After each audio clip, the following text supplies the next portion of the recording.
Ladies and gentlemen, I am the Comic Outlaw, aka Jack Slater. Make sure to check out the show, drop us a like and subscribe, and we're bringing you XFactor.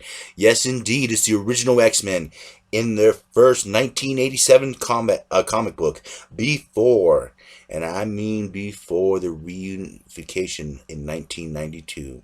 And it takes us to Scott Summers, and at this time, Jean Grey is dead after the Dark Phoenix saga, or is she? And Cyclops has kind of adopted a new life with a girl named Madeline, who is a lookalike of Jean Grey and who was actually cloned by Mr. Sinister, but neither of them know this yet. And his Angel's doing his thing, basically just being a playboy flying around. And of course, he does have money. Not like Tony Stark money, but he has a fair amount of money. He is a Worthington, after all. And as he's flying around, he meets up with his good pal. And basically, this is just the X-Men doing what they do, or the former X-Men, living their lives after the Phoenix saga and living their lives after Xavier. But Angel seems to be dissatisfied. Angel was saving people before the X-Men, and he's still saving people afterwards. And Beast, of course, is doing his own thing, working with the Avengers, the Defenders. Beast has worked with a lot of different groups at this time, including working with Angel, and in the Defenders, I do believe. And as Angel begins to do what he does, he's reading a paper and he discovers something that kind of catches his attention. He flies off. He goes to a military ship where they found something. They're not going to mention to him what it is, but they found something. Meanwhile, this guy's on a snazzy little date. He gets himself a kiss, and boom, fire powers activate. Oh man, talk about a hot date. But of course, Angel eventually finds out what's going on. One word, Jean. And there's Reed Richards there.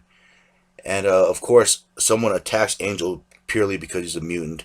Reed stops the situation and tells him that they found Jean. They found some kind of pod. And they're in the inside there. It's Jean. Jean Grey. The original Jean Grey.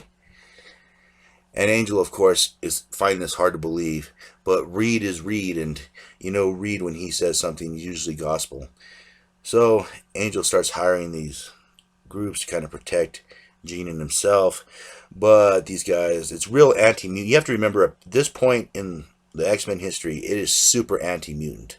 But of course, Jean is alive. She's resurrected. Apparently, her body was hiding in a cocoon, nesting and healing, while the Phoenix made another essence of her and used that, and then became mad, and that was the body that was destroyed.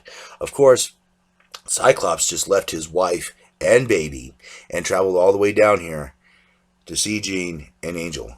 I'm going to make that very clear. That becomes very, very important in another story that I'm covering. But anyways, Jean seems to be not only up to full power, her powers seem to be a little bit stronger. And as I said, we're going over the whole background story, the pod, the damage that Dark Phoenix did afterwards, and basically this is a lot for Jean to handle. She's been gone at this point for a few years, and she's trying to grasp with the situation that she was once a cosmic being, a cosmic entity, a destroyer of universes, as well as a savior. It's a kind of a lot to handle. And Jean basically says that she's not going to stand here while her people are being slaughtered, and whoosh! And this is where they first start to notice her powers reaching that Omega level. Everybody talks about how Jean Grey is an Omega level mutant. She's an Omega level mutant. This was the start of that.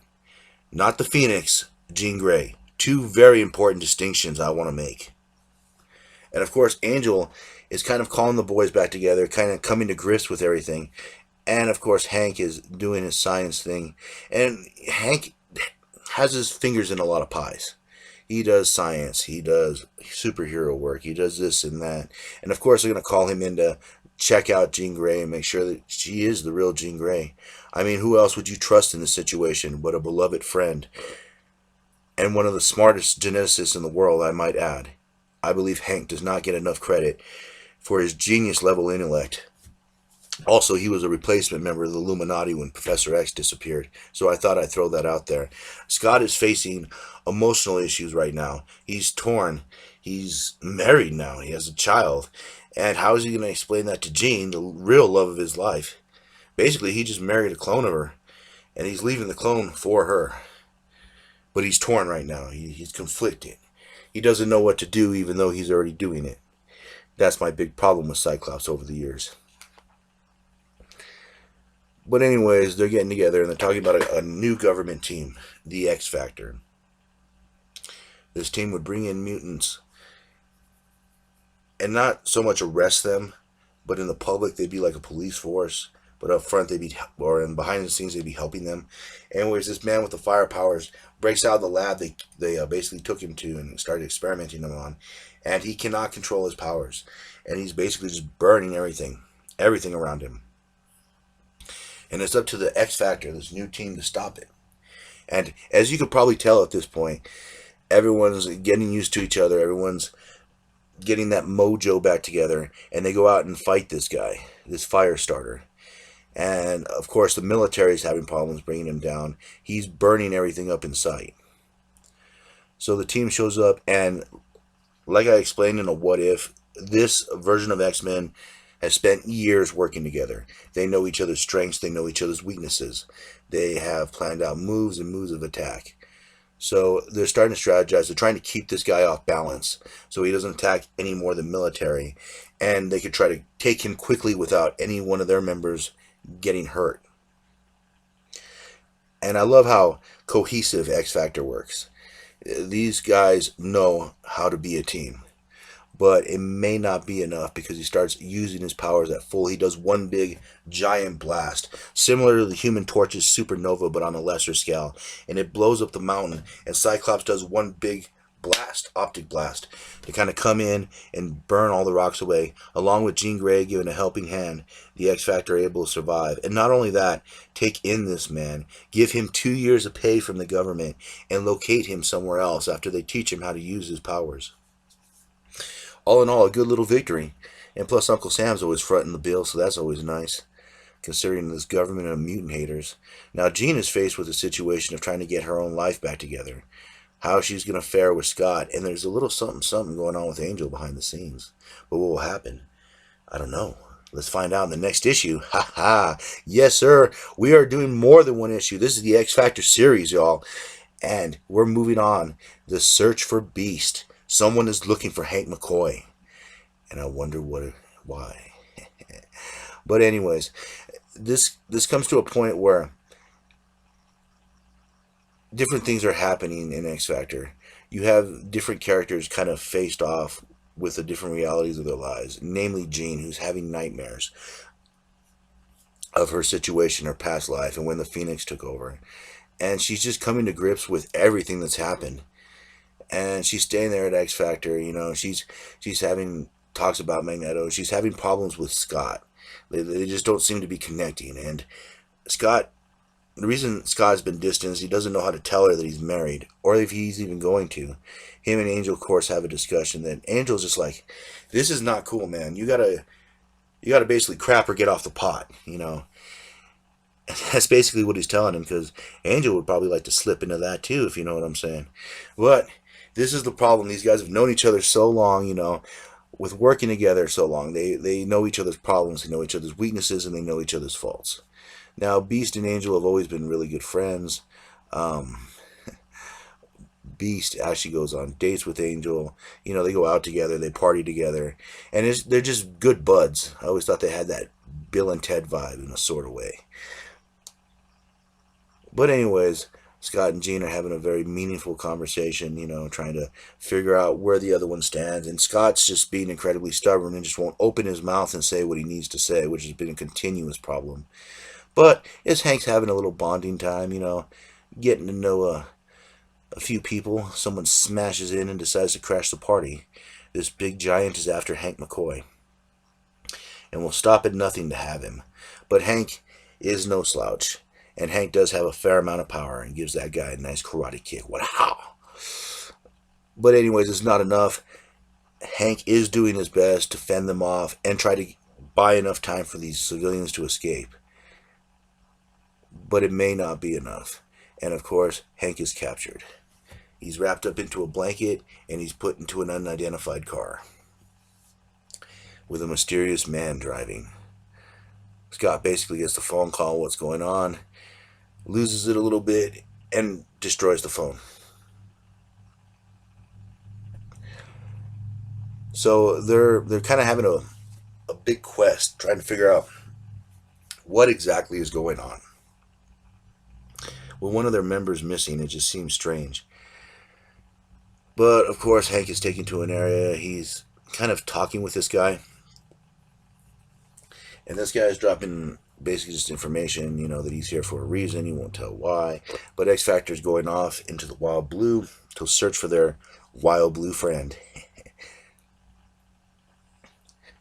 And of course, they phone up Iceman. They let him know what's going on. And the scientist, is more to him. Apparently, the scientist has a son, that little guy right there. And he's sort of trying to figure out a way to cure him. But none of the members of X Factor know that right now, little known, or even Beast. He's really wondering what's going on. The X Factor attacked that giant guy. It becomes a big confrontation. They're trying to get information out of him to find out where Hank is. And of course, Hank is sitting behind bars waiting for this doctor to do whatever he's going to do to him. Now, this giant is really giving the team what for. It takes all of them to bring him down.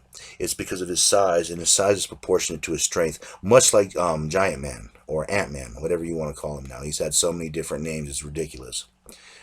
Now, as they strap Beast to a chair or a table, they let the experiments begin. It puts so much pressure on Beast's heart, he actually goes into cardiac arrest. He has a heart attack. While this giant mercenary is filling in X Factor what's going on, he gives them the location of where Beast is. And this is the rescue. This is where they're going to go save Hank McCoy, a.k.a. the Beast. X Factor's on the way, y'all. And as they bring Beast back to life from the cardiac arrest, he's changing, mutating, becoming something more. And the doctor is basically experimenting on him, recording this and making little changes as needed. He's hoping what he could do is reverse the mutation, what Hank was originally working on back in the day, so he could reverse his son's mutation, who seems to get like little flashes of things before they happen or after. And he sees X Factor coming for them. Now, of course, they look into this guy's mind, they figure out what's going on, and then they just take him in. They probably put him in some government facility, locked away somewhere, which probably experiment on later. But anyways, the son kind of shorts out, the little kid kind of shorts out his mind so he doesn't say anything else. But X Factor basically got all the information they needed, and they're off. They're off to find Hank McCoy. So we move on. They're basically, the government agency is trying to find someone to kind of be a liaison to this group, who's going to sort of represent them, the public face, the human face. And that's basically the search that's going on there. Hank is all bandaged from the experiments. They don't really go into specifics, but I assume blood transfusion, a couple other things. He's been running tests on him. He had to bandage him from head to toe because his body was changing and everything was kind of, mutating and looking odd. So he probably has sores all over his body. But X Factor is breaking into this facility. It's sort of like a fortress, but they always find their way. And Angel and Scott working together, and Iceman and Jean Grey. And Iceman is surprised on how much more powerful and how much more confident Jean has gotten. And Angel and Scott are like two brothers about the same age. They have differences, they fight, but they're usually on the same page when it comes to saving a teammate or just venting out their feelings. Jean, on the other hand, is just using massive amounts of her powers. Just boom, she just makes an entrance.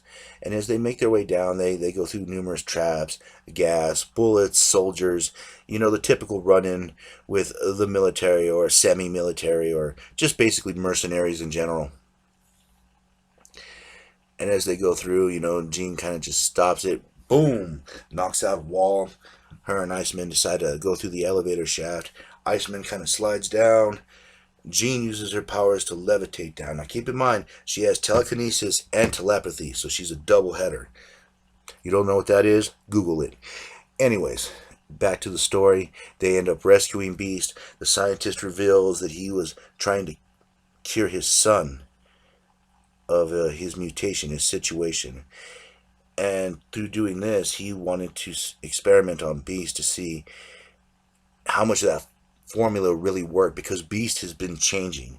He's been mutating. Before he was blue, he was actually a black furred creature. And as you read other X-Men comics, he's further mutated. His mutation is happening even more. But he kind of awakened the formula. And it changed Beast once again. And hoping that it would change his son, but yet no luck. But he does give Beast back to Cyclops and the rest of the X Factor. They bring him in. He's bandaged from head to toe, as I stated before. And the kid is having several other flashbacks. His powers are interesting yet odd at the same time. They bring the kid in for help, of course.